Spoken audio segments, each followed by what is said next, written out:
Hello, my name is Benjamin Hart. I'm an American attorney and the managing director of Integrity Legal here in Bangkok, Thailand. As the title of this video suggests, we're discussing doublespeak, digital money, and the state of the Thai economy. Let me just dig in. I thought of making this video after reading a recent article from the Bangkok Post, bangkokpost.com. Article is titled, Thai Economy to Grow 2.7% Beat Forecast, Paetongtarn Says. So this is the PM, the Thai Prime Minister. Meanwhile, I thought we were in the economic doldrums out here and everything was terrible, and that was why we had to go over to this digital money. But now it's looking like that's not the case. And I can't wait for the next narrative lily pad to pop up where they say, and oh, by the way, it's all because we gave you all this stimulus, which really is not, in my mind, the case. I think one of the reasons I'm so upset about everything that's happened in roughly the past 14 months, especially with regard to the economic narrative that's being pushed among these neo-Keynesian modern monetary theorists. I don't even know what their economic thinking is, but it's nonsensical. It's the standard, push money, give out stimulus, and that's the end-all be-all to every economic question. Well, we're seeing in the West exactly what that type of policy hath wrought. And quite honestly, we saw it frankly, in the aftermath of 97 to a certain extent, but more to the point, we saw it, quite frankly, when the military government took over here and had to go ahead and right the ship economically for all of the,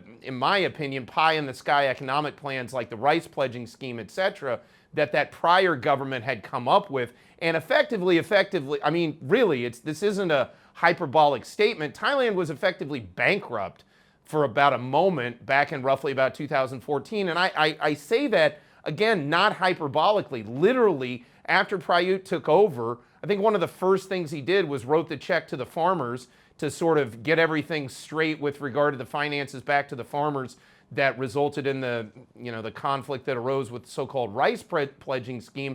And then we were sort of on our back, and we had to rebuild over 10 years. And then when that 10 years finally ends, now we got all these people showing back up telling us we got to do the same stuff that put us into that terrible position to begin with. I would argue, again, in any kind of argument that stimulus is what brought on this turnaround, the economics just aren't there. Thailand's been turning around for roughly 2 years now. It's been driven by a number of things, but some things like the creative delisting of cannabis as a narcotic, for example, the legalization of cannabis, in my opinion, has led to Thailand having one of the few commercial retail real estate sectors probably in the world that is still at least somewhat vibrant. Meanwhile, Thailand got her act together. We got on it. We built this thing back up. None of this is coming from stimulus or any of this other nonsense that's being spewed out, quite frankly, probably only for another couple of fortnights now at this point from the West. Although, when Trump comes in, he's not averse to printing money and spending it as well, as we saw in 2020. So again, I don't know where this ends, but again, this gaslighting in the narrative really needs to end. Because at the end of the day, if anything has been proven over the past, let's call it 25, 35 years, let's take it back to 1997. So we're almost at roughly 30 years now.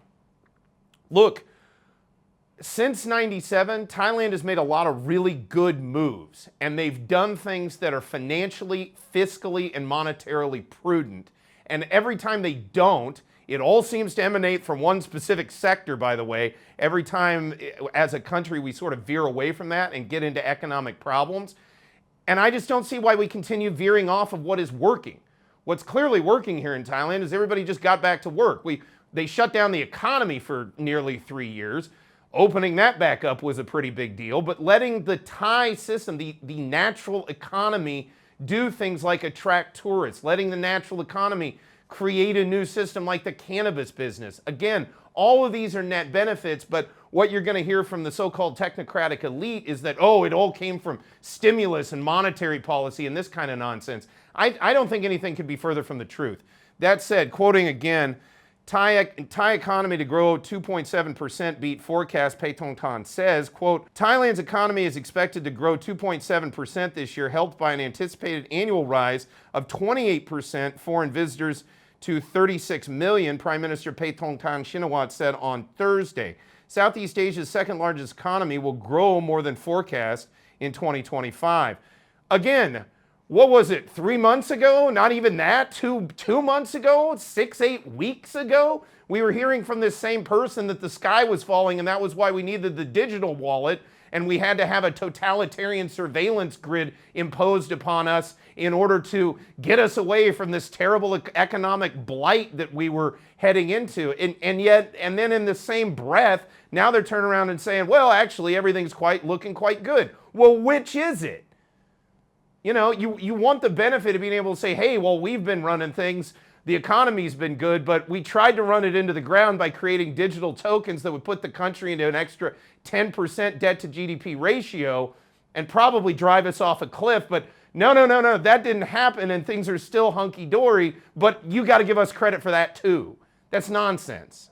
Quoting further, Southeast Asia's second largest economy will grow more than forecast in 2025, and the government will accelerate investment spending. See, again, stay out of it. I almost wish it's just like, hey, investment spending of more than 960 billion baht, that's US $27.74 billion. How about you just give it back to us?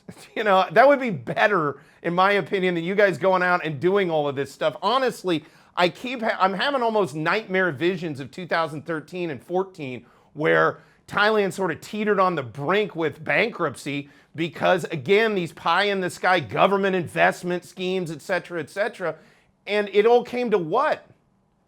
Quoting further, the economy is in the recovery phase. Again, what was it, like 2 months ago we were headed into a brick wall or off a cliff, and now we're in the recovery phase? And again, I don't want to hear the narrative that somehow the stimulus is what did it, okay? Because clearly that's not the case. The stimulus isn't bringing in the foreign tourists. The stimulus isn't selling the exports, okay? Yeah, some Thais got some relief, and I think it was probably much appreciated by the folks who got it. But this notion that that's somehow driven the economy is ludicrous. And meanwhile, as I discussed it at the time, simply giving people back their own money to go buy stuff they would have bought anyway, all it does is create new taxable events and new ways to say that you saved the economy, when in reality, nothing happened. No new goods and services were created as a result of that money being injected into the economy. So therefore, basically, all that's going to happen is inflation. That said, quoting further, the economy is in the recovery phase, Ms. Paetongtarn said. In each quarter, we have done better than expected. Really? Tell that to yourself 2 months ago. Quoting further, Thailand's economy grew 3% in the July-September quarter annually. Wait, what? You just literally told us in July through September how terrible everything was, and therefore we needed the digital wallet, and therefore we needed to be under constant surveillance, and therefore we needed to add our debt to GDP ratio. We needed to bump it up by another 10%, and yet now you're telling us that from July to September everything was great? Quoting further, the fastest pace in 2 years and beating expectations. Again, all of this rosy language, where was this? I kind of feel like that line from, what's that line from that movie, The Wedding Singer, where he says, once again, things that could have been brought to my attention yesterday. When he gets mad, it's like this. You were telling us how terrible everything was in this exact quarter. That the exact quarter of July to September, you told us everything was terrible, dogs and cats living together, the sky is falling, we have to have digital money, it has to track and trace everything we do, and we have to go into a tremendous amount of national debt for it, notwithstanding the fact we didn't actually get money back. We just went into debt and got these magic bean tokens or whatever they were. But during that exact quarter, now you're saying everything was blissful, and you're trying to take credit for it? Quoting further, but officials and analysts expect increased challenges next year. Well, yeah, because the disaster is clearly looming that they need to save us from. It's nonsense. It's nonsense. Quoting further, including the fallout from trade wars. Ooh, trade wars. Now we got a new boogeyman. Trump, the orange man, and his trade war, Brother Trump and his trade, Brother Love's Travel and Salvation show. It's Brother Trump's Travel and Trade War show. That's going to be the new boogeyman that you can try to convince us to go into a ton of national debt for something that all it's going to do is surveil us and give us no extra value. Is this the next boogeyman? Because, by the way, the last time you told us everything was horrible, it turns out it was great. So you can kind of see where I have some issues believing what you're saying. Quoting further, Bespetontan said the government would seek support measures if the United States took action on countries with which it has trade deficits, which would include Thailand and China. Well, okay. I mean, again, what is that? Thailand's had a trade deficit with the United States for quite a long time. It's called the Triffin Dilemma, or Triffin's Dilemma. When you're the country that has the reserve currency, this is how it always goes. You always maintain trade deficits with everybody else you trade with, because what you're trading effectively is your own currency, and what they're giving you is goods and services in exchange. This has been going on for how long?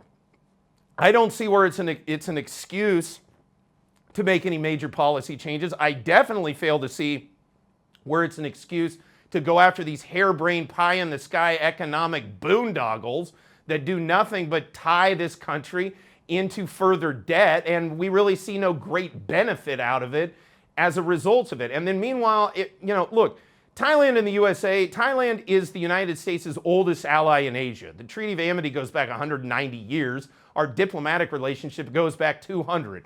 I'm pretty sure we can deal with some trade deficits. We don't need a bunch of scaremongering and nonsense talk to get us to go back into some kind of digital money or whatever it is they want us to do, or go into a bunch of debt. And I often wonder, who's getting the benefits and the crust of the pie, if you will, when all of this public largesse that comes at the taxpayer's expense, who gets all of that? I often wonder that myself.